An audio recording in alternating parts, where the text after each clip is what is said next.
for the people who know you from back in the days, when they meet you now, do you all ever chat about those days? When you all were setting up equipment and when you all were doing other things, trying. You had a band at the age of 13. Yeah, I think one of my band members, Kumari, passed away, and another member, along with Shivamani, Right. Jojo and John Anthony also passed away. Okay. Shivamani is here, and Shivamani actually is the earliest one I met, because Oh. I know him from the age of 13, Wow. and so he shares probably every part of my life. Oh, lovely. Right. He's been a collaborator and a friend, and even now we speak. Right, and both of you are such geniuses in your own space. I have to go back and talk about your music. What was that band at the age of 13? What music did you make? Those are mainly film songs, like Mera Naam Joker and Ilayaraja songs. And Right. so I was actually first started playing on TV, Right. on a show called Wonder Balloon on National Network. Right. And that took a next step, and then people started coming. When all the mandirs have, they have festivals. Right. And so we used to do light music festivals. Okay. And so in every corner of the road near Mylapore, Right. or special places, so we used to rent out equipment. Yeah. And so that used to happen before, and then they suddenly said, "Why don't you come and do the show?" Right. So I would perform with my band, just smaller band. Wow. And that happened. And then post that was leaving school and joining. Right. Doing that. Right. When you started making this amazing music that we all still listen to, I also saw in this episode that you talk about breaking a lot of barriers. At that time, someone would say, okay, tabla is not supposed to be played like that. Fusion can't be a mix of so many things. Were there many detractors who would say, okay, you can't mix these two things? They were, but my boss was Mani Ratnam, so he was more like a collaborator. Right. So he didn't care. I said, "This is what people are saying." I said, "Don't care about them. I like it. You like it. So just ignore them." So whenever I used to get confused by these people talking, I would ask him, like, "What do you think?" Everybody's like scaring me. Like, sounds good. Just don't worry. I could have covered all your music, but we don't have that much time. So I will cover something that really I liked also, and all your fans have.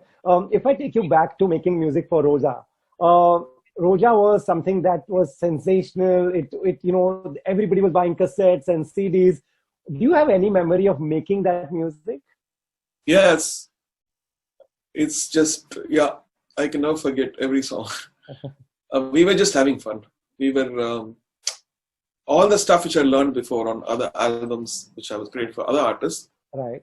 This one was a piece of cake, because the moment when we got the green signal, when I got the green signal from Mani Ratnam saying that go ahead and do music, so I was just making tunes, I was making ideas, and I would send him on the tape, in cassette tapes, to his house, and he would listen to it and get back. So I had not accepted anything. I didn't even have money for petrol for my car, so I couldn't go out. So 6 months I took off from the studio, because I was playing as a keyboard player outside, right? I took off from the thing. I didn't do any jingles, because I thought it'll take my attention off from what I was trying to do, and trying to focus. And it was painful. It was, sometimes you sit there and you felt like the whole world is crushing you. And that pressure was there, and also the freedom. But when things happened, and engineer Sridhar was there, and we'll just have fun. He will record, and I'll start playing, and he will take 1, take 2, take 3, this variation, going on and on. And the whole team was actually, it's a beautiful team, very intimate. And there's Sujata, there was Raja, and there was guitarist Kabuli, and Shivamani, of course. All of them whom I vibe with. It's not like somebody alien coming in. So, and in my own studio, so I was not intimidated. Right. Mr. Mani Ratnam always gave you the freedom that go and make and don't listen to anyone. If it's good, it's between you and me. Were there ever moments when there were differences? And then what happens? No, I think there was tremendous respect for him. Yes. because his work is a testament, you know, for what. And I was worried just I'd be, as a fan, I was thinking I want to let him down. Right. So that was my only fear. Like, what if I let him down? Because he's one of the biggest and one of my favorite directors, so I should not let him down. Let him down in the movie, you know, make great music, because he's got great music from Mr. A.R Rahman. And they were such a great team. So that weight was on me. Right.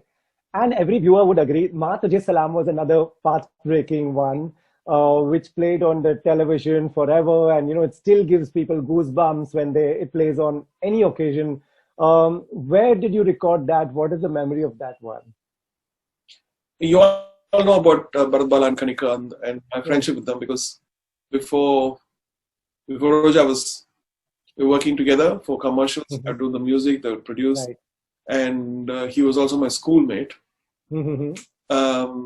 So when I didn't meet them after Roja, because it'd been like a very small circle of directors and my work was intense. So I couldn't meet my friends. There was so much of pressure, fame, and a lot of things happened. The first 5 years, no marriage and this and that, Hindi, and, you know, things opened up. Right. So 96, I think, is when I met him after an award ceremony, and we caught up, we were talking. Right. And, you know, before Roja, we were planning to do something, a private song. And so those ideas came up. Why don't we do something like this? Right. I think it was Destiny. Sony Music came to India for the first time. Right.